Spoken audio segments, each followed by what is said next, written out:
Olá, pessoal, boa tarde. Vou alterar aqui o layout para ficar melhor a visualização. Só um minutinho.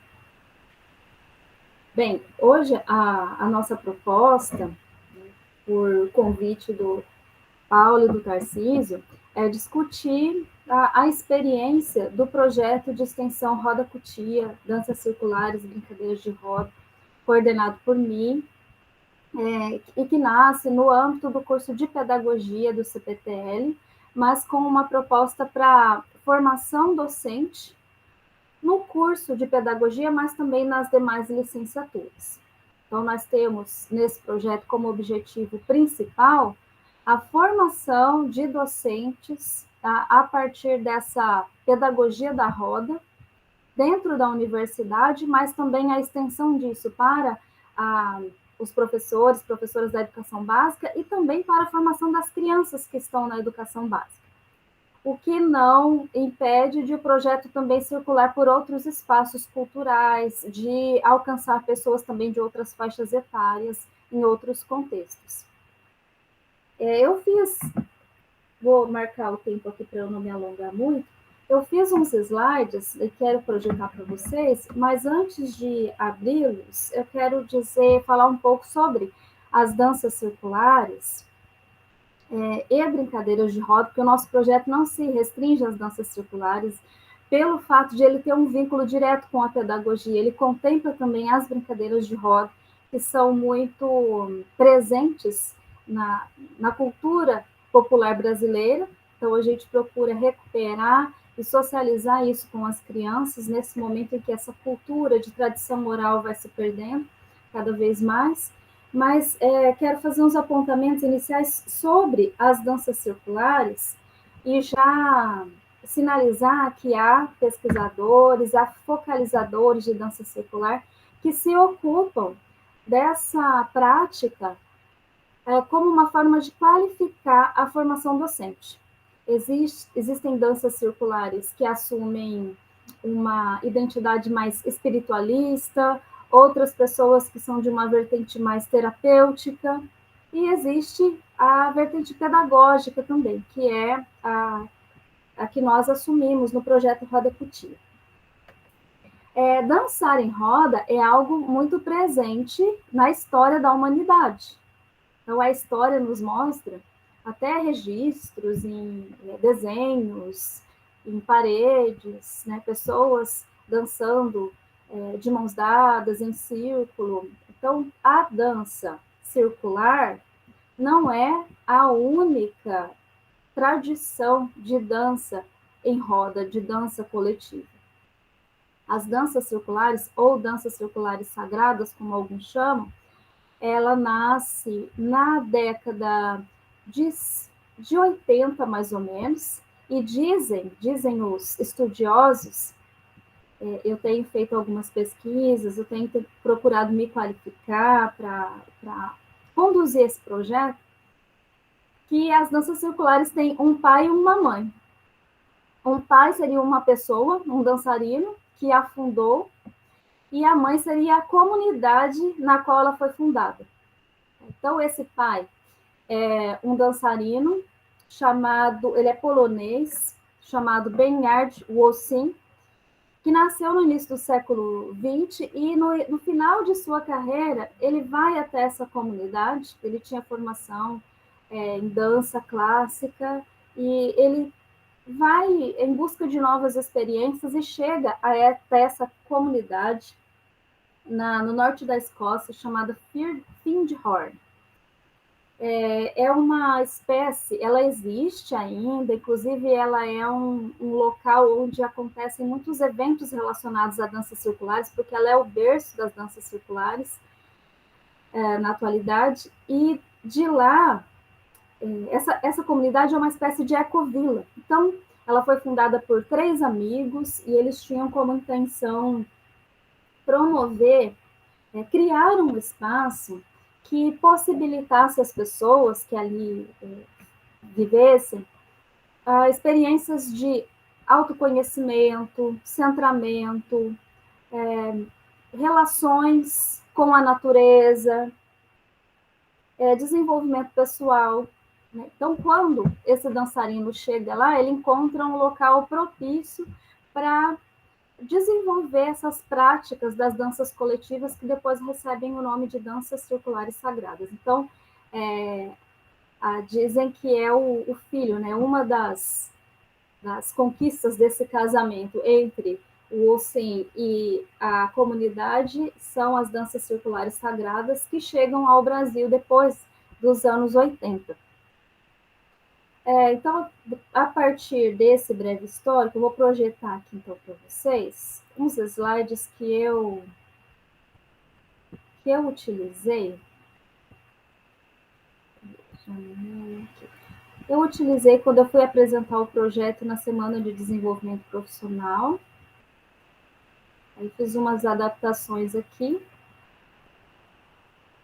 e vou apresentar para vocês. Se não estiver aparecendo os slides, ou se ele não estiver passando, vocês me avisam, por favor, tá bom? Então, eu dei o título nessa apresentação para a Semana de Desenvolvimento Profissional. Nós também apresentamos o projeto agora no Integra. Eu dei esse título de Brincadeiras de Roda e Humanização das Relações no Interior da Escola, a experiência inicial do projeto de extensão Roda Cutia.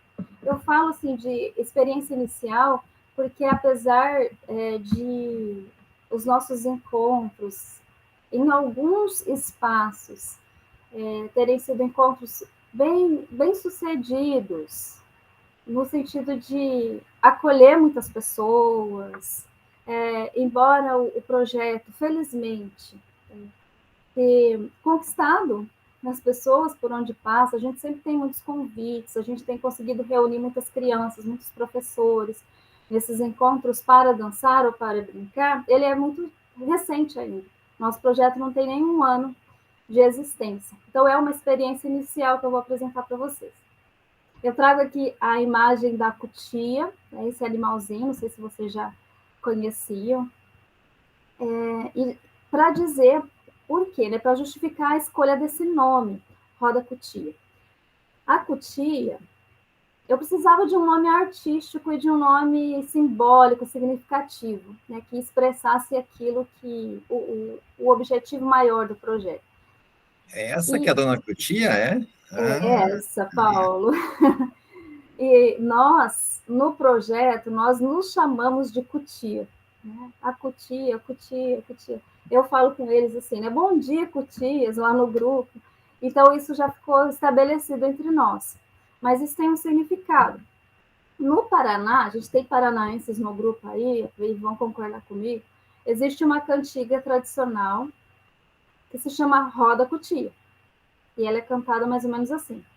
Roda cutia, de noite, de dia, o galo cantou e a casa caiu.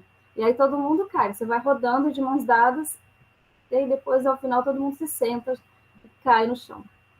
Essa é a brincadeira. Então, eu, com a minha cabeça de paranaense, pensei no Roda Cutia, pensei que a intenção era fazer o projeto circular, rodar, passar por diferentes espaços, então a palavra roda caberia bem. E aí fui investigar sobre a cutia.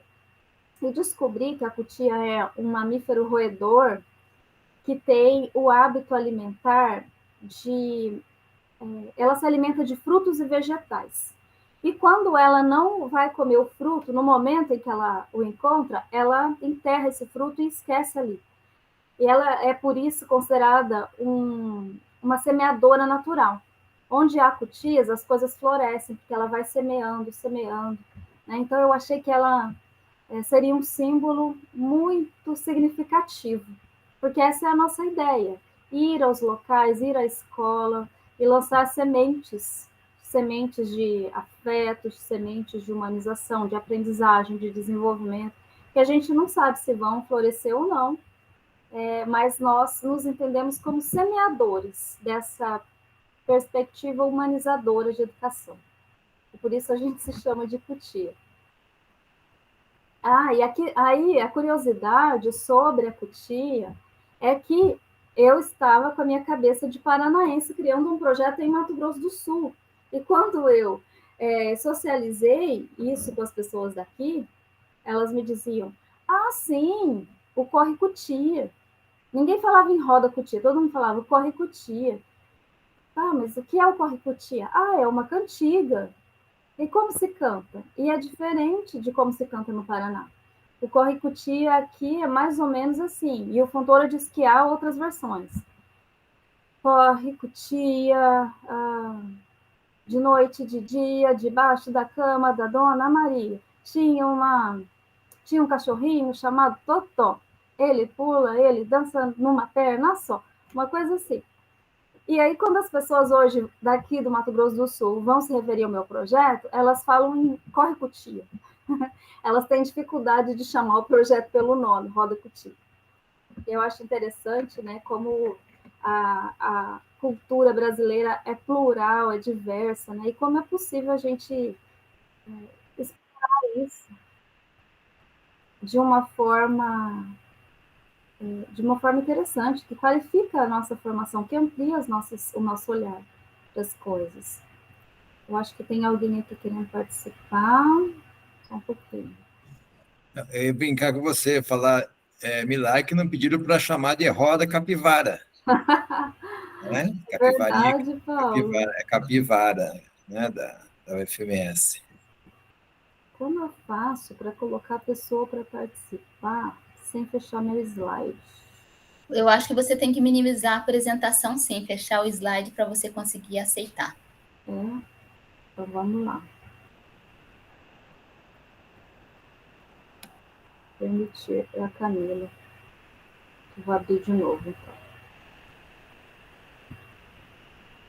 Tá, então, como surgiu? O Paulo vai se lembrar que, em fins, né, ali quando nós estávamos concluindo o período de ensino remoto, já nos organizando para voltar ao ensino presencial, nós fizemos reuniões de colegiado, reunião de professores, e ficamos pensando nos problemas, nos desdobramentos do ensino remoto para a vida, não só para a formação, mas para a vida do aluno como um todo, como eu estava comentando agora há pouco com a Karina. Como os alunos estão ansiosos, tristes, preocupados, tensos, aflitos, tudo isso se intensificou após o ensino remoto.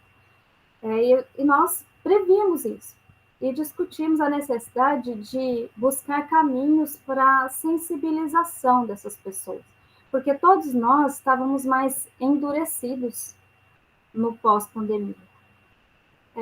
Muitas pessoas sofreram luto ou tiveram pessoas queridas hospitalizadas, à beira da morte, subemprego, desemprego, tensão, né, dificuldades de toda natureza, e os alunos voltaram diferentes.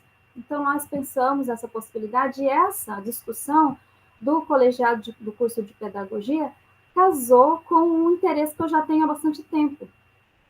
Eu tenho uma grande paixão pelo folclore brasileiro, pela música, pela dança. Não canto nem danço profissionalmente, mas eu tenho um encantamento por tudo isso. E quando eu escolhi fazer pedagogia, eu fiquei feliz com a possibilidade de poder um dia vincular a pedagogia, educação escolar com arte, de alguma forma.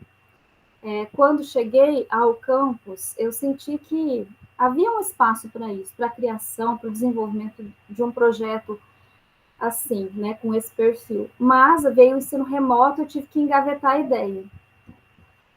O pós-pandemia se apresentou como o momento mais propício para isso. Então, é assim que surge o Roda Cutia, num primeiro momento como uma iniciativa informal para recepcionar os estudantes no início do ano agora, em 2023, né? Então nós ficamos ainda 2022 pensando o projeto, aí fizemos uma primeira atividade de recepção aos calouros, aqui, né, já fiz a introdução sobre o nome, e fizemos essa recepção, e foi muito interessante. Foi muito interessante, principalmente, perceber o envolvimento das pessoas. A professora Karina também citou isso agora há pouco, quanto ela tem ficado assim surpresa pelo envolvimento, pelo engajamento dos estudantes nas atividades que relacionam arte com educação. É algo que eles fazem não mais com aquele peso da obrigação, mas realmente com vontade de fazer, com uma sensação de pertencimento e de contribuição. Então, essa proposta da pedagogia da roda, o texto que eu passei para vocês é um dos textos importantes para a gente pensar. Luciano Osteito é uma referência importante, e ela fala nesse texto sobre a centralidade do círculo. O círculo, a roda, a coletividade faz contraposição a todas essas políticas, propostas curriculares, essas reformas atuais que primam pelo individualismo, pela competição, que levam o indivíduo ao isolamento e a todas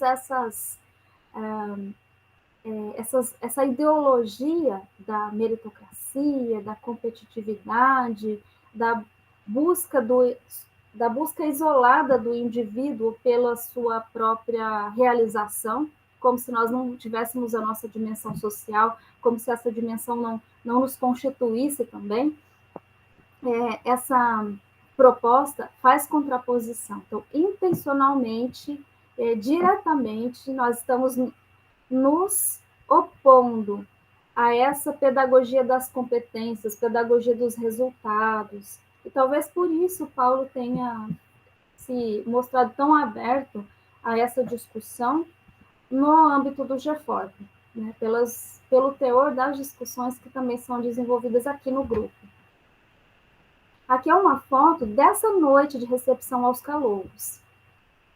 Essa foi a primeira apresentação do Roda Cutia. Então, nós temos calouros que hoje participam conosco, ou no grupo mesmo ativamente, ou como simpatizantes. E hoje nós temos dançado, né, temos feito encontros com adultos. A ideia é levar essas cirandas, né, tipicamente brasileiras, as danças circulares, canções latino-americanas, com o intuito também de valorização da nossa cultura, das nossas raízes, de socializar essa cultura tão riquíssima que nós temos com as crianças, com os adolescentes, por onde nós passamos. Dançamos muito com crianças durante o ano, então eu tenho tido a oportunidade, a felicidade de ir até as escolas, conhecer as diretoras, as coordenadoras, professoras da educação básica. Tivemos um encontro muito inusitado com pais, né? Antes de uma reunião de pais, nós fizemos cirandas e foi imenso, tinha mais de 100 pessoas na escola Odeir. Então, as próprias diretoras têm tido ideias e têm trazido propostas. Esses dias, infelizmente, não deu para fazer, porque coincidiu com tarefas minhas, mas fizemos uma série de encontros em escolas durante a Semana da Criança, e a diretora tinha me pedido para fazer um encontro só com alunos do 5º ano que fariam a prova do SAEB, porque, segundo ela, eles estavam muito ansiosos, e ela me pediu para levar músicas que os acalmassem, danças que os acalmassem. Então, às vezes, chegam essas propostas diferentes. Dançamos com bebês que acabaram de aprender a andar. Tem sido muito rico. Com idosos também, a experiência foi muito emocionante, porque aos idosos, essas cantigas trazem memórias muito tocantes. E eles gostaram demais. E a ideia é expandir. Então, nós vamos, às vezes, na Lagoa. Estamos instituindo essa cultura das danças circulares aqui na cidade, mas sem perder de foco a formação docente, que é o nosso objetivo principal. No ano que vem, nós pretendemos trabalhar com formação docente nas escolas de modo sistematizado. Não sei ainda como, se por meio de oficinas, ainda não tenho isso organizado, mas vai acontecer. Temos feito dançando no intervalo, Então, os acadêmicos de outros cursos, isso é surpreendente, porque às vezes a gente acha, esse curso não vai se interessar pela dança. E é como se todo mundo voltasse a ser criança quando entra na roda com a gente. Eu acho que é até uma pergunta, assim, um problema de pesquisa. O que é que nós tocamos dentro das pessoas que faz com que elas se sintam tão bem? Talvez a leveza de não ser uma atividade competitiva, talvez, né? Talvez o fato de você poder dançar num grupo em que não há hierarquia, não existe ninguém melhor que ninguém, ninguém está preocupado em apresentar uma performance, é tudo muito simples, um ajuda o outro, todo mundo se organiza de uma forma simples, coletivamente, para que todo mundo se divirta, para que o resultado seja bonito, harmonioso, e isso produz alegria, contentamento nas pessoas. Então, esse envolvimento dos estudantes, a meu ver, ele tem como explicação o fato de a atividade promover uma formação que vai além do dever acadêmico. Envolve afetos, né? E afetos, aquilo que nos afeta nem sempre nos traz coisas positivas. Às vezes produz em nós também sentimentos estranhos, mas nos afeta. A roda nos permite desenvolver esse sentimento de pertencimento. Eu pertenço a esse grupo e eu me sinto acolhida aqui, eu me sinto parte. Então, esse senso de identidade, de coletividade, contribui para que essas pessoas assumam um compromisso com o projeto. Estabeleçam amizades. Todas as nossas tarefas são realizadas assim, de forma cooperativa. Inclusive, barreiras geracionais são rompidas. A gente tem no grupo pessoas que saíram do ensino médio e já entraram na graduação. Então, são muito jovens, né, 18, 20 anos, que convivem muito bem e de forma muito carinhosa com pessoas que já estão há muito tempo fora da escola. Tem algo na roda que unifica as pessoas. No texto, vocês viram que a Luciana Osteito destaca a importância do círculo, né? O círculo é uma referência, ele é muito simbólico numa dança circular. A gente sempre forma o círculo e dança em torno de um círculo. A nossa apresentação de fim de ano, a gente vai constituir um círculo com os símbolos que vão representar a temática da noite. De forma bem simples, bem resumida, ele simboliza unidade, totalidade, ele não tem início nem fim. Então, essa ideia de pertencimento, de reciprocidade, aquilo que eu faço para você volta para mim, aquilo que eu sou, você também é, os meus limites, as minhas potencialidades, tudo que eu sinto, você é capaz de sentir, as necessidades que eu tenho, você também tem. Então, apesar de nós termos a nossa individualidade, nós também somos sociais e existem muitas coisas em comum que nos unificam. A roda, essa relação horizontalizada, nos permite lembrar de tudo isso. Inclusive, nos permite lembrar que somos natureza, da importância do contato com a natureza. A nossa educação tem se tornado muito artificializada. E muitas vezes nós ensinamos conceitos científicos de forma artificial, sem vida. E depois nós queremos que o estudante entenda que ele faz parte da natureza, faz parte do meio ambiente, que ele se comprometa, que aquilo que ele aprendeu se transforme numa prática social transformadora. Mas se ele não identificar que aquilo é vida, que ele é parte de tudo aquilo, é difícil esse comprometimento acontecer. Então, eu penso que seja um desafio da escola encontrar caminhos novos para que essa vida chegue à escola. Esse olhar, como o próprio Saviani diz, do senso comum a uma consciência filosófica que permita uma transformação, ele realmente seja possível a partir das nossas aulas, das nossas mediações. Aqui a gente tem a Vilma, que ela era muito apaixonada pelo projeto e por algumas questões pessoais ela teve que se ausentar do curso, né? Mas ela está em destaque em várias fotos porque realmente ela deu uma participação, ela fez uma participação muito única no projeto. E eu trago alguns depoimentos, né? O Tony, no começo, e até hoje, ele hoje pretende estudar no seu trabalho de conclusão de curso as cirandas. Nós temos a Amanda estudando, propondo já um TCC para o ano que vem, a Alana desenvolvendo um trabalho. Então, esses alunos que estão participando do Roda também estão começando a se interessar pelas cirandas, pelas brincadeiras de roda enquanto objeto de pesquisa. Quantos dias para chegar o sábado, que é o nosso dia de ensaio? O Tony disse certa vez. A Vilma diz que a dança melhorou muito sua autoestima. Me sinto a pessoa mais importante do mundo. Na roda não há inimizade, disse a Amanda. A Amanda hoje faz parte do GFORP, né? Se você não se entendia com a pessoa, logo faz amizade. Então, as distâncias são diluídas. A ciranda agora faz parte da minha vida, disse a Adriana. Adriana, que é formanda do curso. Nós estamos pensando em como coletar também depoimentos das pessoas que vêm de fora e que participam.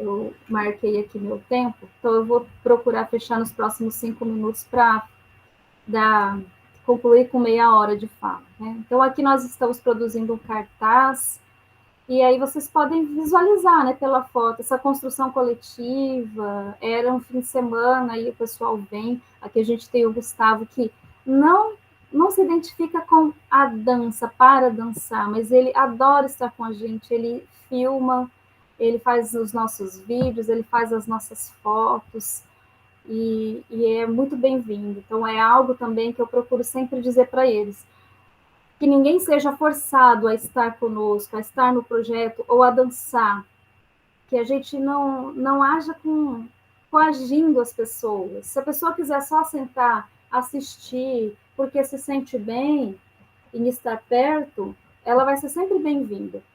O importante é que isso seja feito por vontade, né? De forma espontânea. Não há competitividade, é um tipo de projeto em que as coisas acontecem pelo apoio mútuo, né? Aqui um exemplo de parceria entre pessoas de diferentes faixas geracionais. A roda é inclusiva, ela pretende ser inclusiva. Nós não sabemos ainda como lidar com todas as situações que poderão aparecer, né? Que nos provocarão a pensar nessa inclusão, na acessibilidade, mas nós estamos abertos a isso. Amanda e Vilma. Além disso, a Luciana Osteto também fala da dimensão ética, estética da educação, da cultura do cuidado, da cultura da beleza, de buscar trazer alegria, encantamento, sensibilidade ao processo educativo. Então, são coisas pelas quais o projeto prima também. Aqui é uma vivência na Lagoa, a Lana e Christian lá ao fundo. Então, a gente começou a fazer vivências externas, a roda foi se expandindo, as pessoas da cidade passam e ficam curiosas, e é interessante isso, como a arte coloca as pessoas em contato com uma dimensão que muitas vezes fica esquecida no cotidiano. Esse contato com a natureza eu vejo que é de suma importância. Há alguns dias atrás eu estava lendo um texto que falava um pouco da história da Winnie Mandela, da companheira, a segunda esposa do Nelson Mandela, que foi uma ativista política, que esteve presa por um tempo de sua vida, por um longo tempo. E nesse texto havia assim, uma descrição de um pouco da infância dela, de que ela tinha sido uma menina negra que viveu a infância em contato com a natureza, brincando com seus amigos em volta dos rios e correndo, no contato direto com a natureza. E aquela infância que ela teve teria criado nela um senso de pertencimento uma ideia, uma concepção forte de que tudo aquilo pertencia a todo mundo. Daí, quando ela se tornou adulta e ela percebeu que o mundo, o território não era de todos, ela se sentiu motivada também por isso. Claro que não somente por isso, né? São vários fatores que a influenciaram. Mas a infância marcou a sua forma de pensar e estar no mundo. E ela se sentiu motivada a lutar por uma sociedade diferente, mais justa. Então, esse contato com a natureza é outra preocupação nossa. Eu acredito que seja uma preocupação que nós não podemos nos eximir dessa preocupação como pedagogas, pessoas que trabalham com educação, com formação humana, porque cada vez mais estamos vivendo num mundo de imagens, né, e as crianças estão conhecendo o mundo a partir de imagens que muitas vezes são perigosas no sentido de não representarem necessariamente a realidade. Muitas vezes elas expressam uma visão oposta, né, ou distorcida dessa realidade. E esse contato com a natureza, essa sensação de pertencimento, é necessária. Deixa eu ver se eu consigo fazer a leitura aqui, é um versinho do Manuel de Barros. Que a importância de uma coisa não se mede com fita métrica, nem com balanças, nem barômetros, etc. Que a importância de uma coisa há que ser medida pelo encantamento que a coisa produz em nós. Ficou bonita essa foto, né? Aqui algumas fotos das nossas ações na Lagoa. Em relação à educação da criança na escola, essas brincadeiras e essas danças contribuem para o desenvolvimento de noções de tempo, espaço, lateralidade, coordenação motora, equilíbrio, atenção, memória, ou seja, funções psíquicas superiores. Desenvolve conhecimentos gerais, né, noções de espaço, conhecimentos sobre a sociedade, sobre o corpo, sobre a mente e as nossas potencialidades.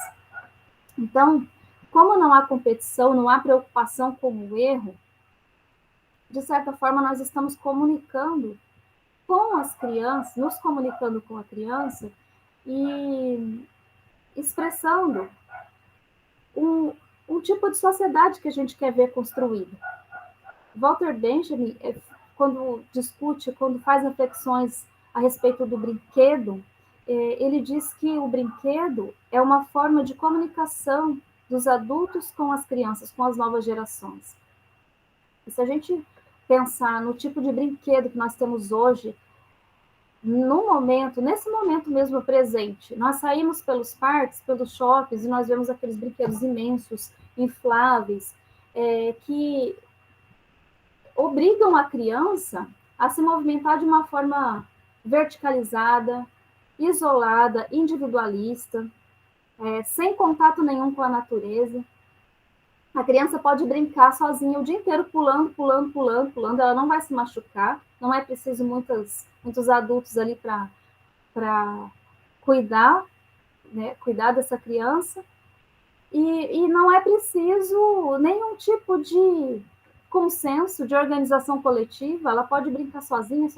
Então, que concepção de infância nós estamos disseminando, distribuindo esses brinquedos por toda a cidade?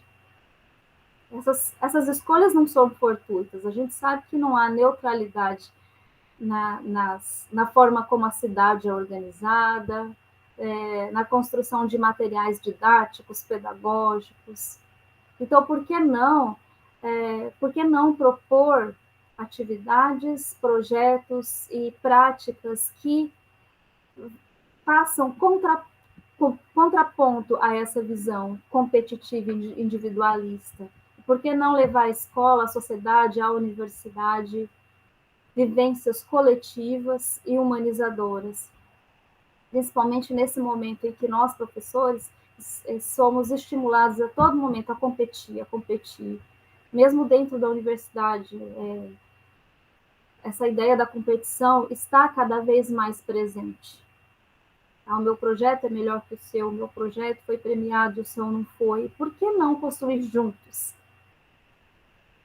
A gente sabe que essa política da competitividade, na verdade, ela tem uma força de desmobilização dos professores muito grande.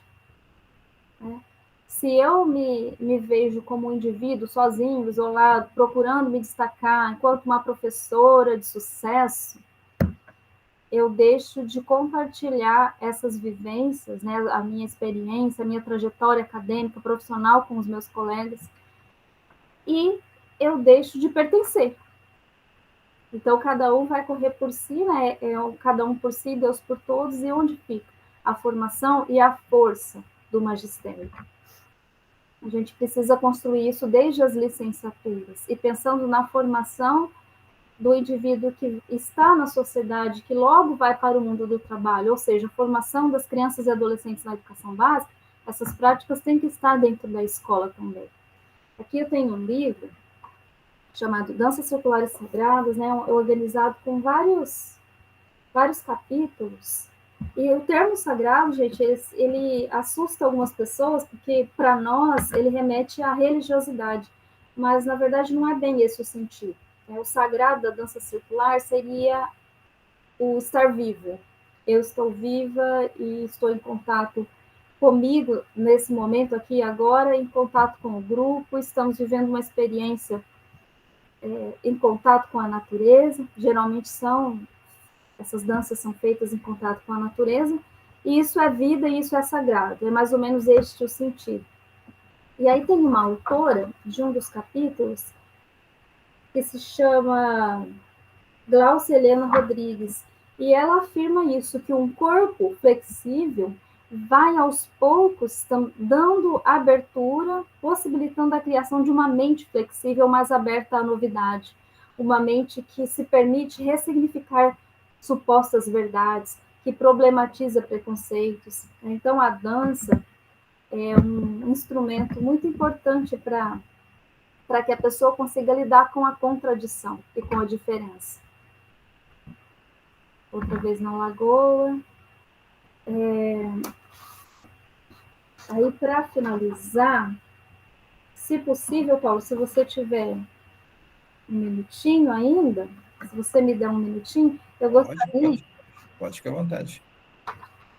Eu gostaria de falar sobre os princípios formativos da dança de roda. Eu vou fechar aqui o slide. Onde estou?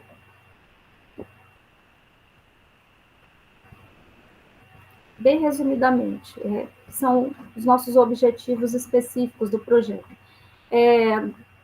A dança de roda promove ações lúdicas, coletivas, interativas por meio da música e da dança, e visando ao aperfeiçoamento da formação de estudantes no curso de pedagogia, nas outras licenciaturas, aproxima universidade, educação básica e comunidade externa por meio de encontros, cujo objetivo seja a promoção de vivências pedagógicas humanizadoras, promove relações entre a educação escolar, arte e cultura, oportuniza o contato com a natureza, favorecendo o estabelecimento de relações conscientes e sustentáveis com o meio ambiente, estimula interações e vivências essencialmente educativas, estimula o desenvolvimento da consciência corporal, da percepção rítmica, da autorregulação sensório-motora, das noções de tempo e espaço, possibilita a expressão dos sujeitos em diferentes linguagens, né? Então, numa roda, você dá as mãos, você toca no seu corpo, você se conhece, você toca no outro, então você também conhece o outro, você senta, levanta, roda, vai para frente, vai para trás. Ela é muito plural, ela é muito diversa, bem diferente dessa brincadeira verticalizada, né, tão comum atualmente.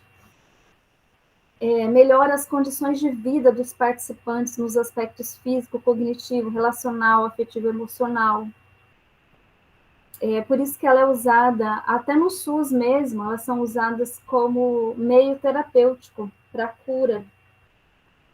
de doenças psíquicas, físicas. Ela reforça laços de cooperação e socialização, que são imprescindíveis para o trabalho docente qualificado, transformador. Desenvolve senso de pertencimento e valoriza a pedagogia libertadora, democrática, nesse momento tão marcado pelo uso excessivo e geralmente acrítico, passivo das novas tecnologias de informação e comunicação. Além de tudo isso, ela aumenta o nosso repertório, os nossos conhecimentos a respeito da nossa própria realidade, da nossa própria história.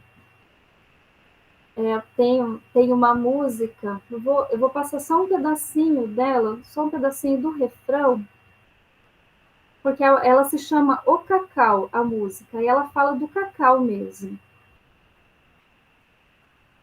Eu já explico por que eu resolvi passar essa música para vocês. Espero que dê para ouvir ainda.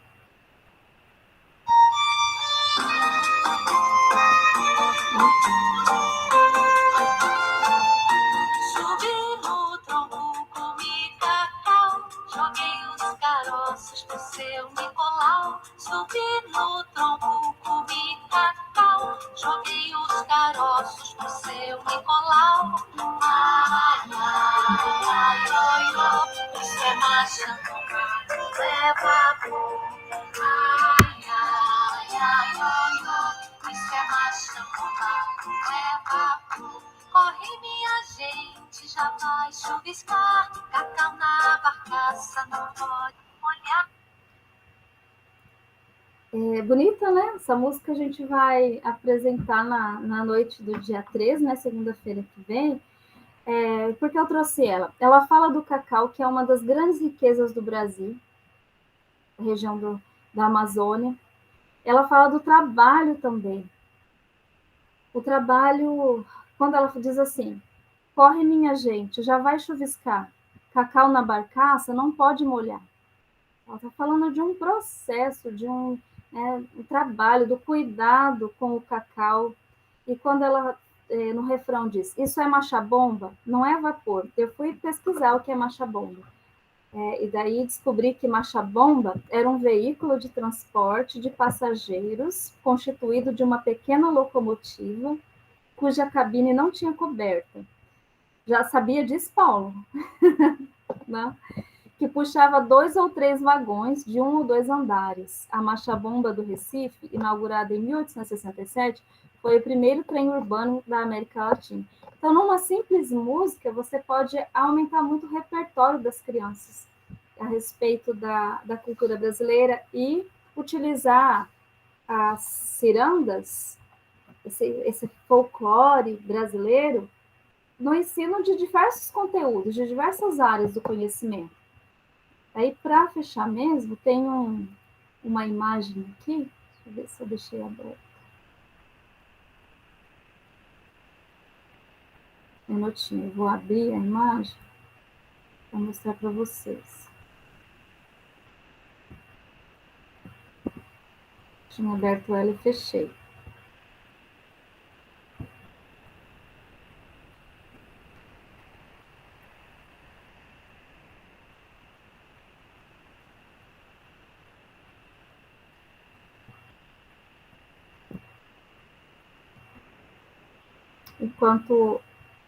Enquanto a imagem vai abrindo, eu vou passar a música sobre a imagem. Pega mandioca pra fazer farinha, onde foi para meu tostão? Ele foi para a vizinha, bate um monjolo no pilão. Pega mandioca pra fazer farinha, onde foi para meu tostão? Ele foi para a vizinha, bate um monjolo no Não sei se vocês conhecem essa música, Monjolo, conhece? O monjolo eu conheço, esse é do meu tempo de piar. Uhum. Tinha uma roda d'água, ia batendo, socando, descascando o arroz, a farinha. Sim, vocês estão vendo a imagem? Aham. Então, e essa música é bonita, ela tem o que é chamado de cânone, 2 vozes cantando a mesma letra em tempos diferentes. Ela ficou muito bonita nessa versão. E ela também está falando do trabalho humano, essa ideia de processo. Então, o monjolo bate no pilão e a mandioca é triturada, e aí sim surge a farinha, e a gente sabe que as nossas crianças estão com uma ideia muito ilusória do mundo, muito fantasiosa, de que o leite surgiu ali, né? Ele nasce na fábrica, que as coisas acontecem assim, surgem espontaneamente. Esses dias eu brincando com uma criança de 5 anos, e a gente estava perto de uma árvore, e falei, sobe na árvore para eu tirar uma foto de você. Aí ele olhou para mim e falou, para quê? Para quê? Era tão espontâneo para nós subir numa árvore, né? E ele não entendeu o significado daquilo, porque o contato com as coisas, com a vida, com os processos, com o trabalho, enquanto processo mesmo, enquanto vivência humana, está ficando cada vez mais distante das novas gerações.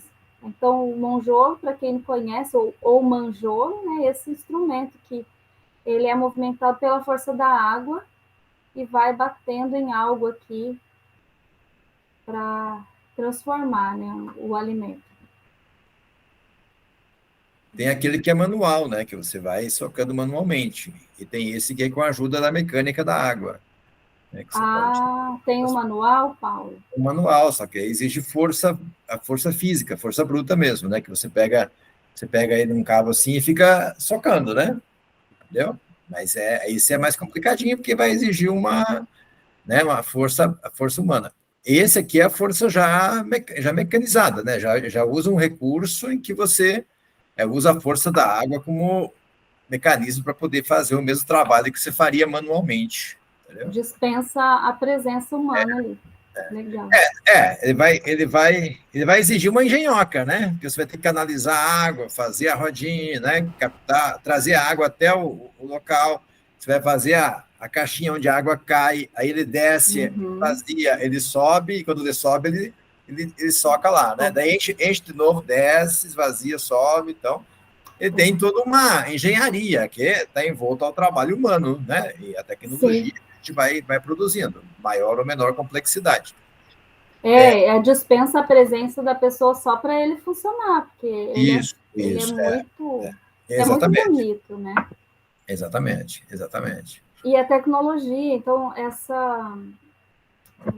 quando nós levamos essas novidades para os alunos, porque às vezes a gente tem também uma visão muito reducionista, muito preconceituosa. Os alunos não vão gostar, eles não vão se interessar, porque eles só gostam de celular. Não exatamente. A gente não tem como gostar daquilo que a gente não conhece. Tudo isso também é tecnologia, trabalho humano. Também é encantador, é lindo, olha o trabalho, né? De construir um monjolo que funcione sozinho com a força da água. É uma riqueza muito grande. E a proposta é essa, levar isso para a formação docente, sensibilizar e levar para as crianças. Pessoal, obrigada, já deu meu tempo aqui, fico aberta agora para conversar com vocês. Muito bem. Eu estava lembrando de uma palestra do Ariano Suassuna. Ele faz uma provocação. Eu fui uma vez em São Paulo, num evento, era um grande congresso e tal. Ele veio para esse evento e ele fazia umas falas assim sérias, mas até num tom mais lúdico assim, né? E aí no meio da fala uma questão que ele falou que eu lembro, ele perguntou para as pessoas, né? Por que os cachorros lá na terra dele, né? Ele está falando lá do Nordeste, tá? Mas por que os cachorros só gostam de osso? Né? Por que os cachorros só comem osso, só gostam de osso? E aí ninguém sabia responder, ficavam rindo e tal. Daí ele falou, só gosta de osso porque ninguém dá picanha para o cachorro, né? Se você der a picanha, ele vai comer a picanha, né? Só dão o osso, coitado, ele é obrigado a comer o osso. E ele estava fazendo uma referência à educação, né? Que às vezes a gente fica deduzindo que as pessoas não querem, não vão querer, né? Que prefere o celular do que a brincadeira de roda, a gente fica naquela ideia, né? Mas o nosso papel, segundo ele, não é ficar fazendo o julgamento prévio se vai ou não querer, mas o nosso papel é ofertar, criar oportunidade, né? Criar possibilidade para que as pessoas possam experimentar coisas diferentes, né? Eu estava lembrando aqui da historinha com um fundo educativo que ele contou nesse evento. Mas, Lige, eu acho que, assim, do tempo que eu estou na universidade, e isso até me chama a atenção, eu fico curioso, né? Fico, de vez em quando, filosofando, fazendo umas resenhas, como fala o povo aqui. O povo me veio pensando nos troços e fica, lá vai o Paulo fazendo umas resenhas. Fico fazendo umas resenhas, porque é o seguinte, desde o tempo que eu estou na universidade, já tem um bom tempo, eu nunca tinha feito uma experiência de um projeto, de conhecer, de viver, de ver, de visualizar um projeto que ele já nasceu consolidado. Os projetos, eles têm muita dificuldade, todos nós temos dificuldade, né? Porque, às vezes, os projetos que a gente cria são projetos numa linguagem acadêmica, numa linguagem científica, numa linguagem das diferentes áreas. E essas linguagens, elas não são, obviamente, para todo mundo. Nem todo mundo, de fato, consegue transitar nessas linguagens. Então, tem uma dificuldade natural de você consolidar um projeto, entendeu? De você pôr ele na roda, ele, de fato, ganhar corpo. As pessoas até dão uma aproximada, uma curiosada, depois sai, volta, e você fica mais ou menos levando um tempo para consolidar um certo projeto. Agora, esse projeto é interessante, que esse projeto é um tipo de projeto que ele nasceu consolidado, né? Ele nasceu, eu lembro que o primeiro dia que vocês apresentaram lá naquela sala, até aquela foto ali, eu estava naquele lugar ali, acho que bem na hora que eu saí, vocês tiraram a foto. Não comportava todo mundo, né, na sala, tanta gente que queria entrar e queria participar, e não comportava, tanto que ficou apertadinho, né, eu até saí um pouquinho, em função das questões ali. Assim, então, desde a sua origem, ele já nasce assim, né, consolidado. E aí é uma coisa interessante, porque é o seguinte, por exemplo, a gente fala muito, tem uma disciplina no curso de pedagogia chamada ludicidade e educação. A própria Kátia Curado, por exemplo, ela falou na palestra do SPEI sobre a ludicidade como princípio educativo, né? E, às vezes, por exemplo, a gente está falando em ludicidade, jogos, expressões, né, como função educativa, ainda é uma explicação teórica, ainda é uma explicação que os alunos ficam com dificuldade de entender o que significa isso do ponto de vista prático. E aí eu acho que esse projeto, ele entra ele entra muito fortemente numa linguagem em que ele é profundamente educativo, pedagógico, e ele transmite com facilidade questões que são complexas de serem entendidas do ponto de vista educacional. Por exemplo, né, a ludicidade como princípio educativo. É uma coisa que a gente fala muito, mas é uma complexidade de entender isso, né? Este projeto, por exemplo, é um projeto que você visualiza por ele exatamente o que seria, né, a ludicidade, não como um fim em si mesmo, mas a ludicidade como um princípio a partir do qual você vai organizando uma série de possibilidades que são possibilidades formativas. E que, inclusive, tem princípios e provocações formativas que é da composição de um perfil humano que muito nos interessa do ponto de vista educacional, né? Que, por exemplo, não é a composição de um perfil humano artificial, você está falando das crianças com processo formativo artificializado. Não é um perfil humano individual, individualista, né? Não é um perfil humano materializado do ponto de vista que ele vai brincar com materialidades já produzidas, com pouca capacidade criativa e produtiva e de expressão. É tudo ao contrário, né? É um projeto que ele vai trabalhar exatamente com a realidade, contato com a natureza, vai trabalhar com o coletivo, ele vai trabalhar com as diversas linguagens e expressões. Então, assim, ele tem uma função ali educativa que eu acho impressionante esse projeto. E ele tem uma linguagem que, assim, qualquer um de nós, entendeu? Dos mais velhinhos aos mais novinhos, né? Vai se sentir afetado, no sentido da afetação, né? Vai se sentir afetação, vai ser afetado pelo processo da linguagem presente no projeto. Então, eu confesso, assim, eu nunca tinha presenciado um projeto com tamanha potencialidade, né? Do ponto de vista de se consolidar rapidamente e ter uma função educativa, formativa espetacular. Eu acho que aí, e a partir daí, tem um desafio que é muito interessante, e que eu acho que você vai estar aberta para isso já, que é como que a gente vai começando a produzir, dar nuances teóricas para isso, ou seja, fazer pesquisa sobre. Como é que a gente explica isso? Como é que a gente pesquisa sobre isso? Como é que a gente passa a explicar isso tudo que é o projeto? Né? Essa questão do brincar com o princípio educativo nas danças de roda, né? Essa questão da função educativa do ponto de vista das danças de rodas. Né? Então, veja, eu acho que aí tem o campo, que é o campo da pesquisa, né? Que é o campo de debruçar-se sobre como que você captura teoricamente, explicita, organiza, né? E aí a pesquisa vai ajudando você a consolidar isso, que eu acho que é uma sequência natural, né?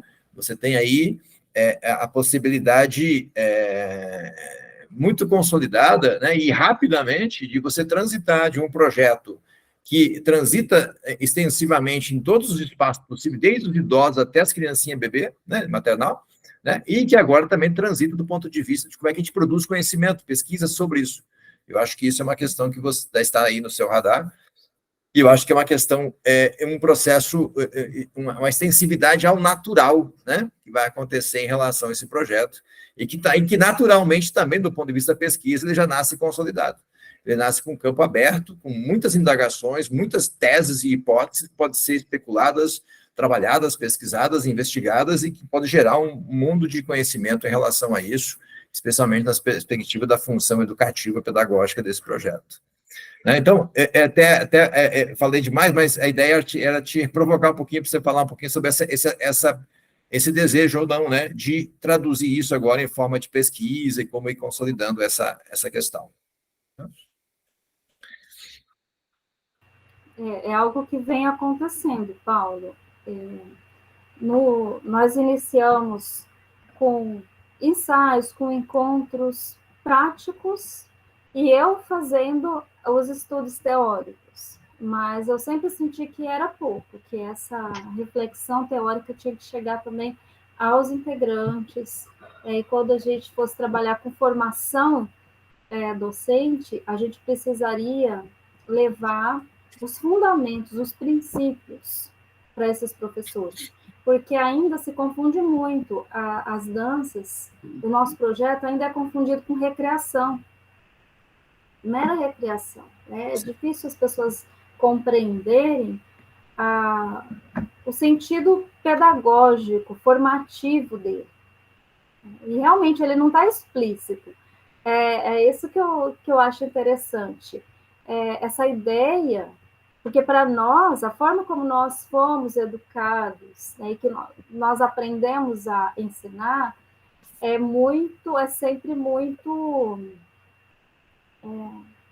nem sempre é lúdica, não é, Paulo? Então, você falou da ludicidade, até hoje falava com o Armando sobre a possibilidade de ele fazer uma formação no ano que vem com a gente. Ele é o professor dessa disciplina, Ludicidade e Educação, no nosso curso, né? Então, eu acho que ele pode dar uma contribuição muito importante, e ele já fechou, falou que se interessa, apoia também bastante a iniciativa, mas eu acho muito interessante essa ideia de você ensinar coisas sem que a pessoa entenda que ela está aprendendo.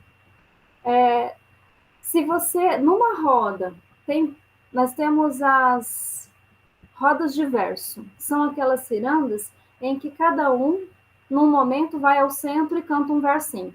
Ciranda, cirandinha é uma dessas. Nessa prática, eu aprendo muito sobre democracia. O princípio é democrático. Nós nos organizamos coletivamente, nós entramos em consenso e fazemos acordos para que todo mundo se divirta. Eu tenho meu momento de me expressar, de aparecer, de falar, mas eu também preciso voltar para o circo, voltar para a roda para escutar o outro. Então, você está ensinando coisas, colocando as crianças, ou mesmo os adultos, em situações em que elas vivenciam essas práticas. Então, isso nos faz lembrar, nos faz compreender que o ensino nem sempre precisa ser verbal. ele pode se dar de diferentes formas. Eu acho que nós apostamos, principalmente nós professores, nós apostamos muito na comunicação verbal, como se fosse a única forma possível. Mas existem tantas formas de comunicar que tocam, às vezes, mais profundamente do que a oralidade, né? E por que não explorá-las? Eu acho que, nesse sentido, o projeto é promissor. Então, Paulo, a gente pretende pesquisar sim, né? Temos conversado sobre a possibilidade de aprofundamento para o ano que vem, né? Acho que junto com o GFORP a gente vai dar um novo rumo assim, mais sólido para isso. Sheila. Professora, quero te parabenizar pelo projeto, pela iniciativa, e acho que isso contribui bastante com os eixos da universidade também, né? A questão do tripé, ensino, pesquisa e extensão. Então, você está de parabéns, não tenho perguntas, tenho curiosidades, assim, a longo prazo, que a gente vai sabendo do projeto. Está de parabéns mesmo, professora, obrigada pela disponibilidade da leitura também. E, como sempre, com minha deselegância, eu vou ter que pedir licença para sair, para ir para a universidade, que hoje tem aula. Eu queria ficar mais, obrigada, mas não posso. Sheila. Cantar musiquinha para Sheila, Escravos de Jó. É isso. Escravizada nessa universidade, Isso. Escravos de Jó. Escravizada. Nossa senhora, tem dias que é 3 turnos e falta ainda, né? Mas então tá bom, gente. Obrigada. Tá bom, aprendi Imagina, bastante Sheila, hoje. um dia a gente marca lá com seus idosos. Vamos, eu já fiquei viajando, por isso que eu falo, a curiosidade é a longo prazo. Eu já fiquei viajando hoje lá, o espaço que a gente fez a reunião, de fazer, inclusive, um projeto aqui, professor. Ou estender o teu. Imagina se me desse, Karina, uma violinha, como que eu cantava. Então tá bom, fiquem bem, pessoal. Beijo. Tem que sair mesmo, tá bom? Beijo, tchau. Obrigada, tchau, tchau. Lige, eu quero também parabenizar. Já o artigo, quando eu li, depois eu ouvindo mais o seu projeto, ele é simplesmente apaixonante. Eu amo, sabe, utilizar artes para conhecimento pedagógico. É muito lindo, é muito lindo. Eu já tinha ouvido falar do seu projeto, mas não tinha tido a oportunidade de conhecer como você apresentou hoje. E o mais bacana que eu vejo é que, assim, além dele trabalhar com inúmeras possibilidades de alcance com os estudantes, certo? Como você apresentou, né? A parte do equilíbrio, a parte socioemocional, a parte da integração, da socialização, desenvolvimento de tantas né, habilidades ou de tantas coisas nos estudantes, mas também trabalha com o educador.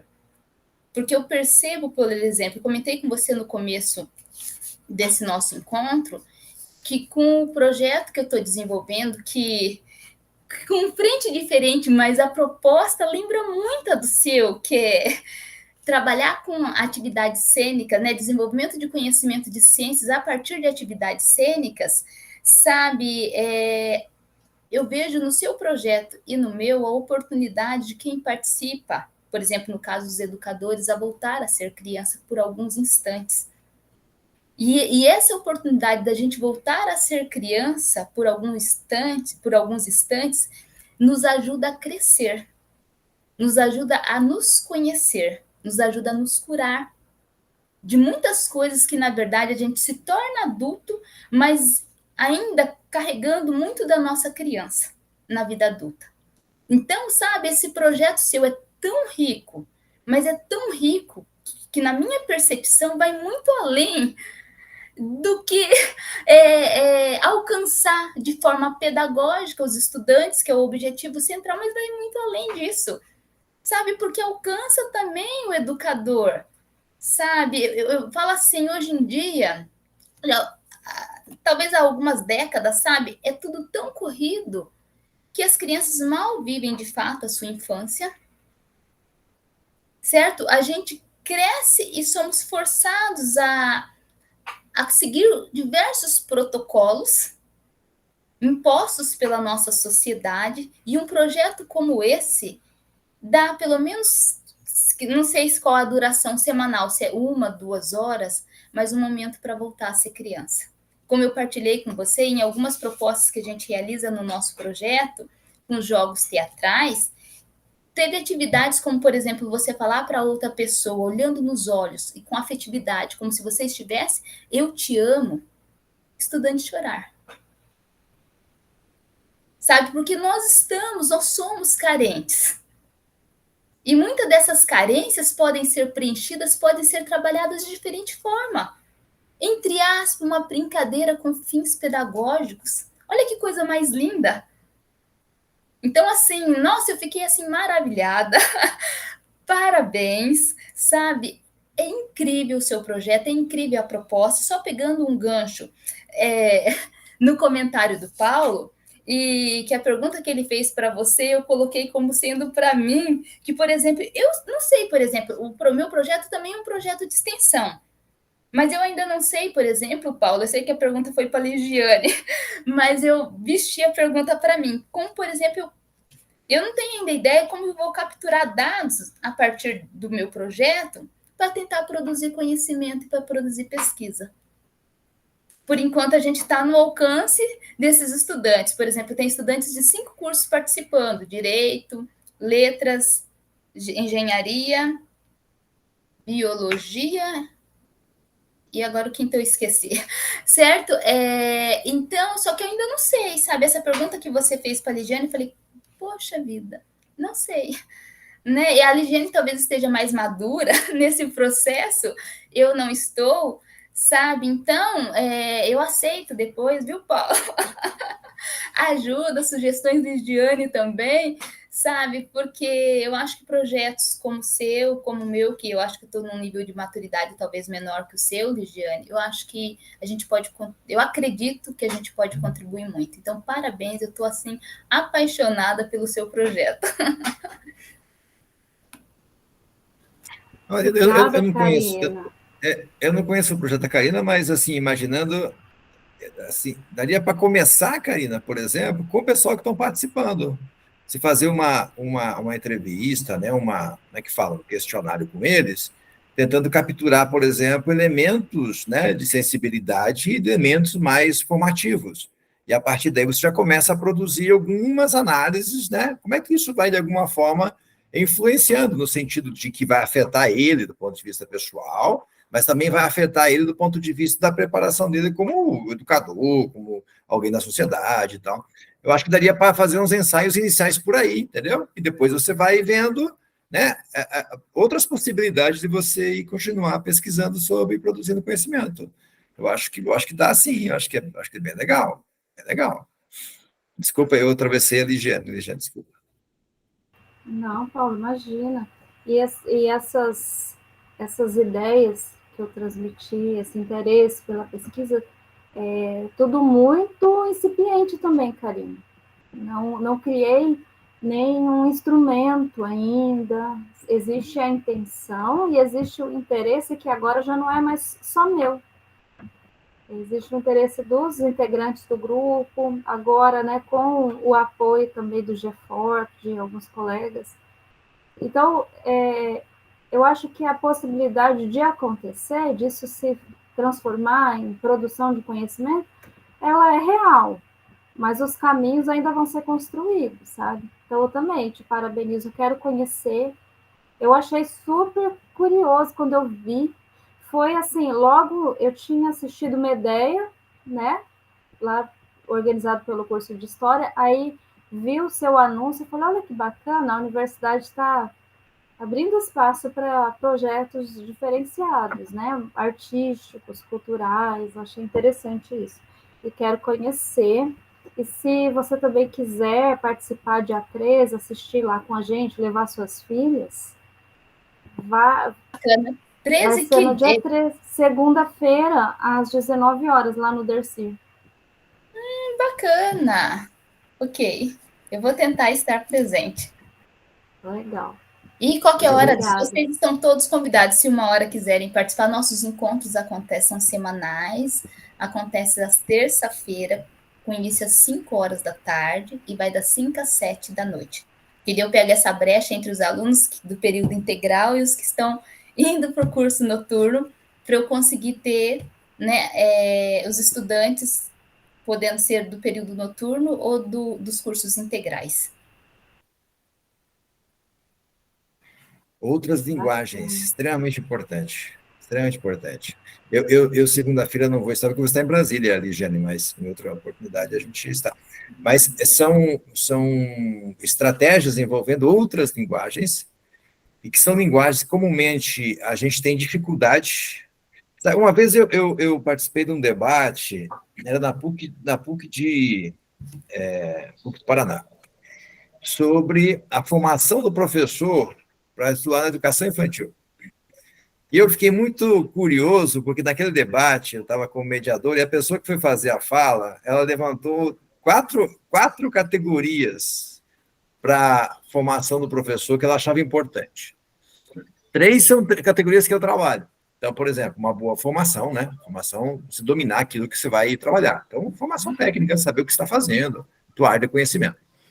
Segundo, você capturar a lógica, né? Um professor formado para capturar a lógica da produção do conhecimento da sua área. Então, pesquisa, né? A parte pedagógica, didática, estabelecer relações nesse sentido. E terceiro, ela colocava essa questão de dar significado social, né? Portanto, tem uma formação ali que ela extrapola a função técnica e pedagógica e tem a ver com letramento, né, do professor para trabalhar com essa questão. E ela colocou uma quarta, que era a necessidade de formação cultural. O professor devia ter um tipo de formação cultural, dança, música, né? Assim, ela falava de questões de outras linguagens, né, para trabalhar com as crianças. Eu fiquei com esse negócio na cabeça, isso já tem uns 20 anos, já participei desse debate, mas eu nunca esqueci desse debate, eu fiquei com essa questão, porque é exatamente isso, né?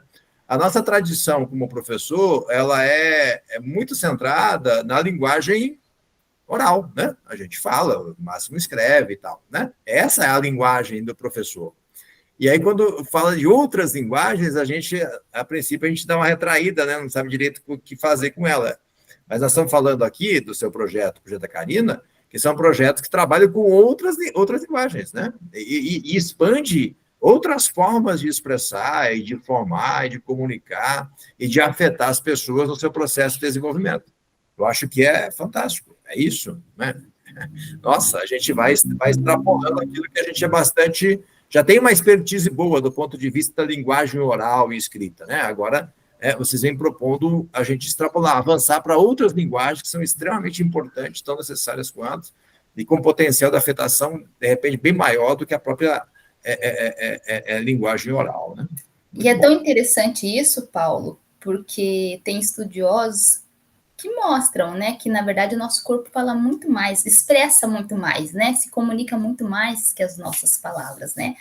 Mais de 70% da nossa comunicação, na verdade, ela é expressa pelo nosso comportamento, pelos nossos gestos, né, pelo menos porque a gente comunica ao outro. Então, o nosso corpo fala muito mais do que as nossas palavras, ou afeta muito mais o outro do que nossas palavras. Por isso que é tão bacana a gente, na verdade, às vezes e é mais fluido uma conversa quando ela é pessoalmente do que, por exemplo, via mensagem, se for algum assunto mais delicado, porque é todo um corpo se comunicando também, e você sentindo como que está a recepção do outro, né? Então, é muito bacana, sabe? E são diversas possibilidades para isso, né? Como o projeto Roda Cutia, né? Não estou trocando não, né, Ligia? Certo? Olha que possibilidade incrível, sabe? Nos jogos que a gente faz, nesse projeto que eu coordeno, sabe? E os alunos vêm com muitas propostas. Ontem, por exemplo, nós fizemos uma brincadeira, que é quase uma brincadeira de roda, de dança das cadeiras, com os alunos. E daí, quem era eliminado tinha que ir propor uma cena. Então, cada um eliminado fazia até o último ser eliminado também propor a sua cena. Só que, assim, eles entram na brincadeira, no jogo, porque, na verdade, é uma brincadeira, mas é um jogo que trabalha, como você falou assim, numa parte, trabalha a parte do equilíbrio, a flexibilidade. As pessoas hoje estão muito engessadas. E é isso mesmo, a gente está trabalhando a flexibilidade. Por exemplo, nesse projeto que eu estou coordenando, em todos os encontros a gente começa primeiro com alongamento, aquecimento físico. Os alunos bem mais jovens que eu, eles ficam de língua de fora e depois a gente começa os jogos teatrais. Falo, gente, a velha que sou eu, vocês são jovens, sabe? Então, é muito bacana. E sem falar que tem encontro que a gente dá tanta risada, sabe? É um desenvolver, mas de forma tão prazerosa, que eu gostaria muito de conseguir que todas as minhas aulas extrapolar para essa forma, mas eu ainda não consegui um elo para realmente ter efetividade nos meus conteúdos, que são muito densos, né? Com essa forma assim tão lúdica. E para o ano essa que é uma vem a dificuldade. gente pode fazer uns encontros, umas parcerias, assim, uns encontros do Roda com o seu grupo. Ai, perfeito! E vocês vêm para o nosso também.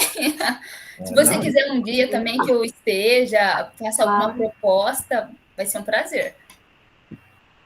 Tobias, fala, Tobias. Tu escreveste, mas pode falar. Diga aí. Ai, desculpa, é que vocês estavam conversando e eu acabei escrevendo mesmo. Um reencontro com a infância. Você não quer falar? Pode falar. Não. Tobias, eu li algo de uma autora, ela orientou uma pesquisa, ela é uma professora lá de Maringá, se chama Verônica Miller, e o autor da pesquisa é um palhaço de profissão, né? E o resultado da pesquisa dele, no resultado eles chegaram à conclusão de que o palhaço acessa o estado de infância das pessoas, o bom palhaço, né? Então, essa alegria, essa leveza, parece que tem algo que atrai a pessoa à brincadeira, ao lúdico, né? Talvez tenha explicações, né? Explicações científicas possíveis. Daí a provocação do Paulo é muito válida, assim, a gente descobrir o porquê, né? De que forma isso nos toca. Aí, assim, sobre o que o Paulo falou, da dimensão cultural da formação docente, hoje mesmo eu li um texto da Luciana Osteto também, que se chama Para Encantar é Preciso Encantar-se, Danças Circulares na Formação de Professores. Eu posso te passar, Karina, porque fala da dança, mas fala da necessidade do encantamento, né? E de um professor, por exemplo, você trabalha com jogos teatrais, e às vezes pelo encantamento, pelo envolvimento com o teu projeto, você começa só a estudar jogos teatrais, teatro, mas que o teu repertório ele vai se expandir na medida em que você se abre também para a dimensão cultural como um todo da sua formação. A literatura, a música, o cinema, a fotografia, a visita a museus, a bibliotecas. É isso que desenvolveria a nossa sensibilidade, né? E esse olhar diferenciado, e logo um trabalho diferenciado, um trabalho docente especial, né? Diferenciado. Obrigada, Lígia. Eu aceito, sim, o compartilhamento desse artigo. Por último, vamos ouvir a Janete. O que a nossa diretora Janete tem para nos dizer? Mas você já me descobriu, Paulo? Não é possível. É claro. Oi, gente, tudo bem? Boa noite já, né?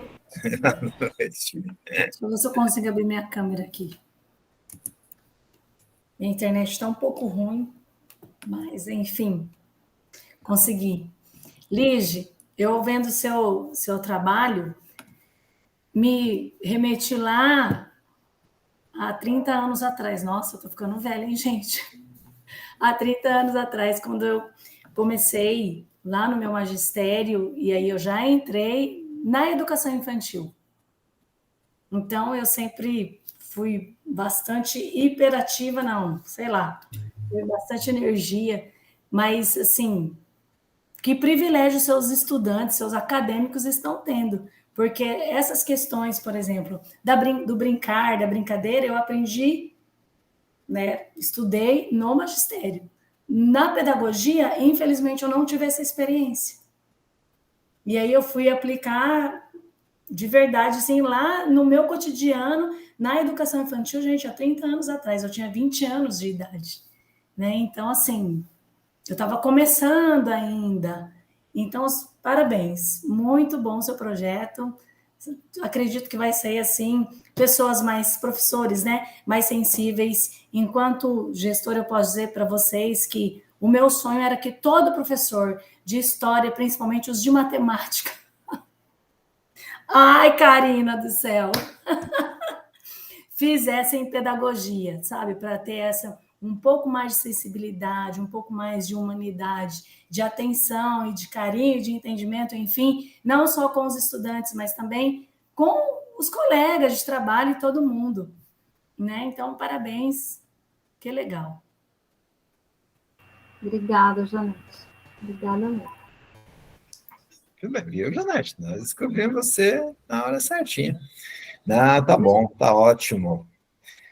Lige, parabéns. Vamos dar formato para isso dentro do GFORP, tá? Vamos formalizar isso. Conte com a gente para formalizar, né? Aí, ó, você já vai ter a Karina também, vai ter eu, ó, tá vendo? Né? Ninguém que eu vou só espiar, mas a gente já dá uma ajuda espiando. Né? Vai ter possibilidades aí de pessoas para te ajudar dentro do GFORP, né? Para você ir dando forma para esta proposta, para além de toda a forma que ela já tem, também dando forma e formato e vazão, né? Do ponto de vista da pesquisa.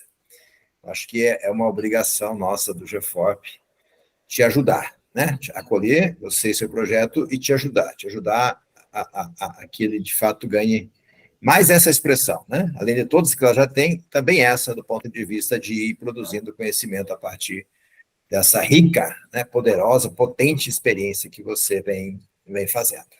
Tá legal? Então, muito obrigado por socializar aqui com a gente. Você encerra a gravação para que ele possa aparecer lá no seu e-mail, a gravação salva bonitinho. Aí depois nós vamos pedir para o Tarcísio postar no YouTube do GFORP, né? Essa nossa prosa aqui, tão importante, tão legal, né? E ele quebra, já conhecemos o projeto da Karina, tá vendo? Que beleza?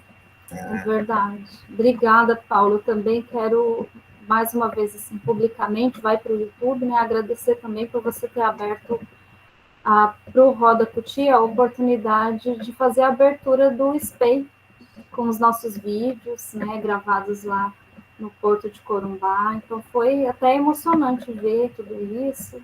De certa forma, foi uma apresentação, né? O Fontoura falou, agora o Roda Cutia foi apresentado nacionalmente. Literalmente, né? Foi muito literalmente, bom. Foi bonito. Obrigada, pessoal, também pelas contribuições. Maravilha! Pode encerrar a gravação, Lige.